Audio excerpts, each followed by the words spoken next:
Dear students, now the next question is distinguish between mass and charge. मास और charge में आप लोग बता दीजिए क्या डिफरेंसेस है। बेटा आप लोगों को मैं फिर से याद दिलाता हूं, अगर एक गिलास रॉड है and this glass rod is rubbed with a piece of silk cloth.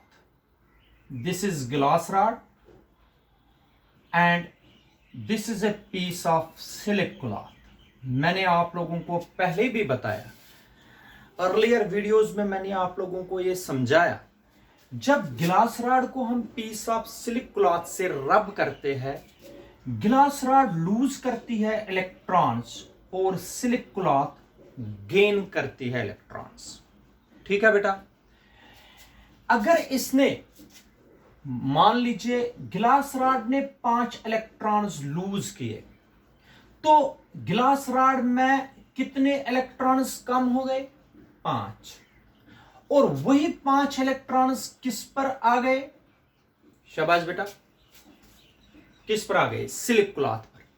इसका मतलब हो गया एक इलेक्ट्रॉन का मास ऑफ एन इलेक्ट्रॉन, मास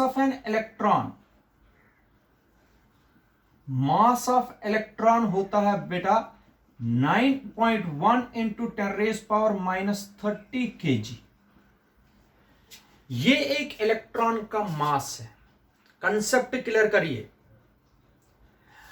तो अगर 5 इलेक्ट्रॉन्स यहां से रब करने पर सिल्क क्लॉथ पर आ गए, इसका मतलब हो गया मास कितना ट्रांसफर हो गया गिलास रॉड से सिल्क क्लॉथ।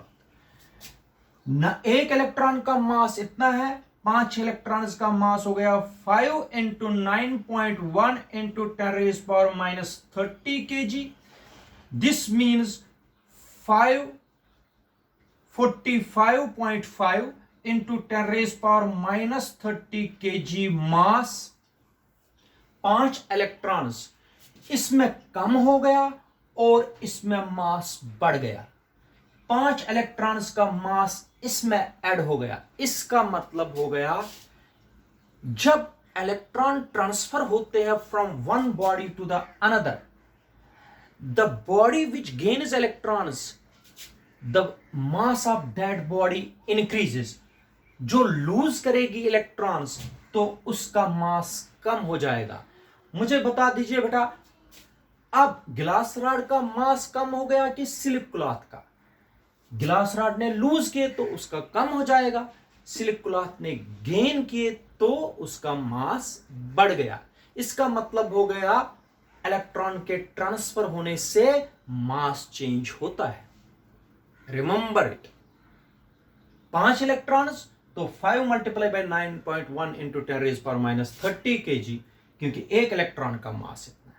10 हो जाएंगे तो मल्टीप्लाई 10, 100 हो जाएंगे तो मल्टीप्लाई 100। तो लेकिन इलेक्ट्रॉन के ट्रांसफर होने से मास चेंज होता है। ठीक है बेटा, ये याद रखिए। तो अब हम अपने क्वेश्चन पर आएंगे फिर से। That question is distinguish between mass and charge. ठीक है, तो ये कंसेप्ट क्लियर कर लीजिए। First difference, mass is always positive. Mass कभी नेगेटिव नहीं होता बेटा, mass is always positive. Mass कभी, जब भी हम when we talk about mass, it has some mass, तो it is always positive, it is never negative. तो बट चार्ज में बी पॉजिटिव और नेगेटिव। चार्ज पॉजिटिव भी हो सकता है और नेगेटिव भी हो सकता है, ये तो सबको पता है। सेकंड, याद रखिए, मास जो है it is a fundamental physical quantity. Mass क्या है बेटा? Fundamental physical quantity. ये डिराइव्ड फिजिकल क्वांटिटी नहीं है, ये m है। आप लोगों को पता है m से डायमेंशनल फार्मूला इसके m से m1, it is fundamental physical quantity mass, 11th में पढ़ा है।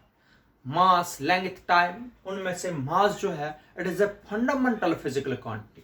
लेकिन चार्ज सबको पता है it is a derived physical quantity, derived physical quantity. और सबको पता है चार्ज स्मॉल क्यू से ये किन दो फंडामेंटल क्वांटिटी से निकाली जाती है, करंट और टाइम से। इसलिए सेकंड जो है, second difference is mass is a fundamental physical quantity, लेकिन charge is a derived physical quantity. It can be derived by two fundamental physical quantities, current and time. याद रखें। थर्ड, ठीक है बेटा, आप लोगों को पता है charge is invariant. Charge is invariant. Invariant means which does not depend upon the speed of body, does not depend upon speed of body। मैंने पढ़ाया हुआ है, जो स्पीड पर डिपेंड ना करे उसको बोलते हैं इनवेरिएंट। लेकिन इसका मतलब charge at rest is equal to charge in motion, ये तो आप लोगों को पता है। लेकिन मास के बारे में, charge is invariant, it does not depend upon the speed of body, but mass जो है बेटा इट इज नॉट इनवेरिएंट। मास जो है इनवेरिएंट नहीं है।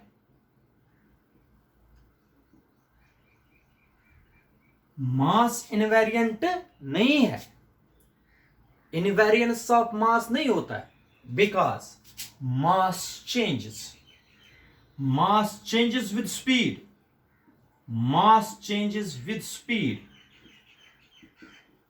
याद रखना, ये नीट या JEE में भी पूछा जा सकता है ये point.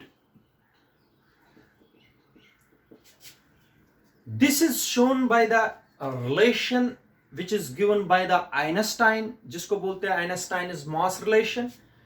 This relation is given by m is equal to m naught divided by 1 minus v square upon c square।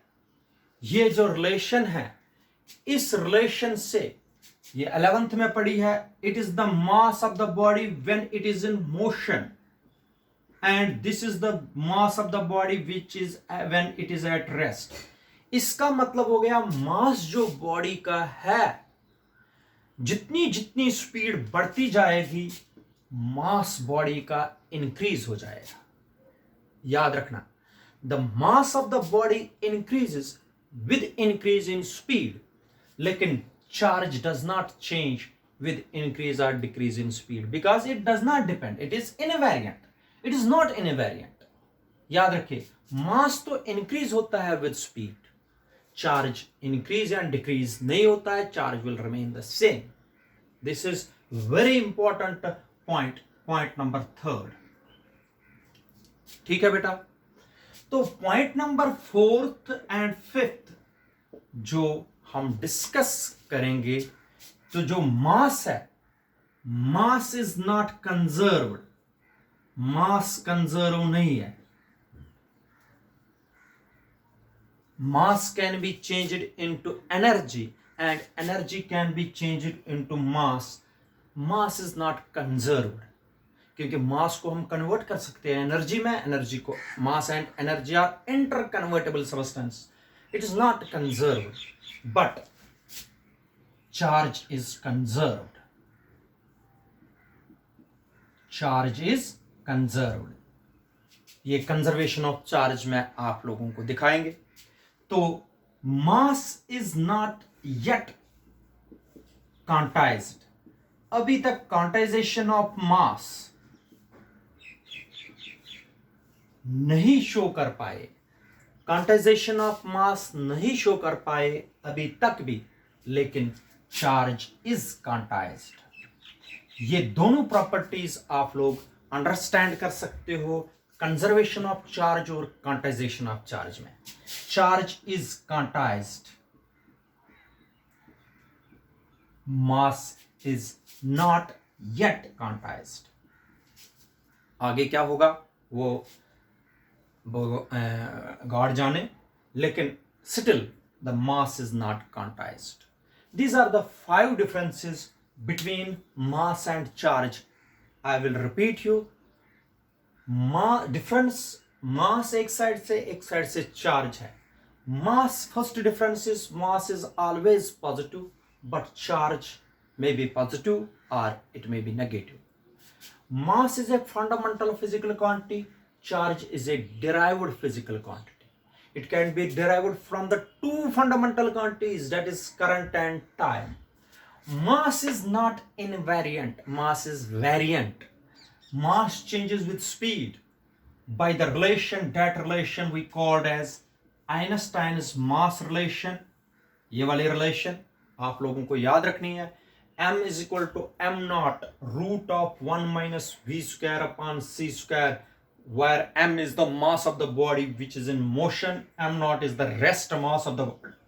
लेकिन चार्ज तो इनवेरिएंट है, इसको स्पीड से कोई फर्क नहीं पड़ता। मास is not conserved, conservation of mass हम नहीं बोलते हैं, कंजर्वेशन ऑफ मास एनर्जी बोलते हैं। तो charge is conserved, mass is not yet quantized, quantization of mass नहीं है, लेकिन charge is quantized. These are the 5 differences which you have to remember in for examination point of view से। बहुत बार ये पूछा गया है, give any 2 or 3 differences between mass and charge.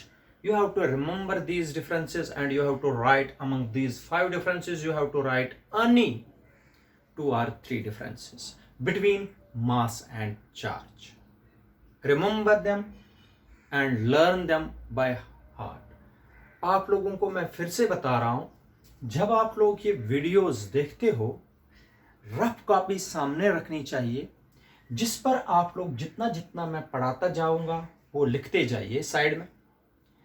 फिर जब मैं आप लोगों को जो इसमें शीट बने हैं, नोट्स बने हैं, वो मैं आप लोगों को PDF या फोटोग्राफ आप लोगों को व्हाट्सएप नंबर पर शेयर करता जाऊंगा। आप लोग कॉपी मेंटेन करिए, टेस्ट अच्छी तरीके से देते जाइए और आगे बढ़ते जाएंगे। Thank you, have a good day.